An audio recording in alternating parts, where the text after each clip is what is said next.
Salut à tous, ici Tuto GoPro, on se retrouve pour une vidéo concernant le Digiphantom 2. Donc cette fois-ci, je vais vous montrer comment bien débuter ou comment bien préparer son vol. Donc ce qui est très important parce que c'est quand même un matériel qui vaut assez cher. Donc déjà on va commencer par brancher par USB le drone, donc situé juste devant, ici vous avez la prise et vous allez brancher directement à l'ordinateur. Par la suite sur le site internet Gigi Innovation ou dans la description de la vidéo je vous mettrai les liens pour Windows et Mac du logiciel pour l'ordinateur. Donc par la suite vous allez allumer votre drone, donc en appuyant une fois et ensuite en restant appuyé jusqu'à ce que le drone fasse du bruit, et vous allez allumer tranquillement votre télécommande. Par la suite, on va se retrouver directement sur l'ordinateur.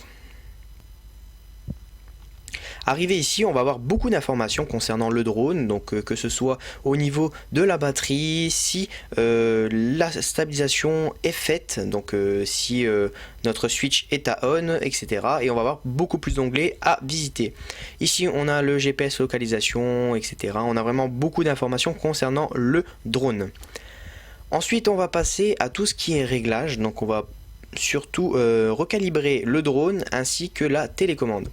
Pour commencer ici on a tout le contrôle de la RC, donc de la remote control, de la télécommande si vous préférez, et des gains. On va commencer par faire un petit start et vous allez toucher à tous les boutons que vous avez sur la télécommande qui va vous permettre de régler correctement le calibrage de votre RC.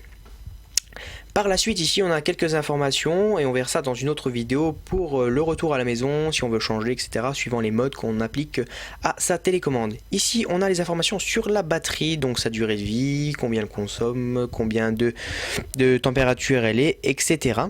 On aura ici ensuite tout le contrôle pitch, donc des gains pour la nacelle, donc la H3 2D en l'occurrence, parce que moi je n'ai pas la H3 3D. Donc on peut décider de la mettre à off ou à on. Et ensuite la partie qui va nous intéresser c'est celle-ci. Donc on va aller dans calibration, advanced et on va appuyer sur calibration. On appuie sur yes une fois, sur yes une deuxième fois et ensuite il va vous dire encore une chose. Donc c'est soit c'est la température qui est trop élevée, sinon il commence directement. Donc là pour me dire que la température est vraiment élevée sur le drone, ce qui n'empêche à rien du tout. Donc moi je la fais quand même, la calibration ça marche bien. Donc c'est vraiment quelque chose à faire sur l'ordinateur. Je vous conseille de faire la calibration assez souvent. Et après on a la calibration faite sur terrain que je vous conseille de faire avant chaque vol. Que vous soyez à 5 mètres, que vous allez décoller à 5 mètres plus loin, vous refaites la calibration, c'est hyper important pour éviter d'avoir des problèmes et que votre drone parte dans les airs.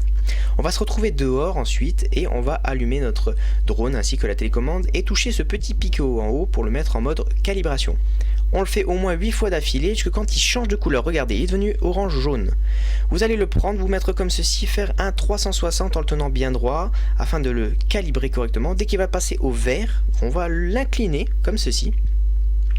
Et on va faire la même chose, le même procédé. On retourne jusqu'à ce qu'il clignote. Regardez bien, il va clignoter.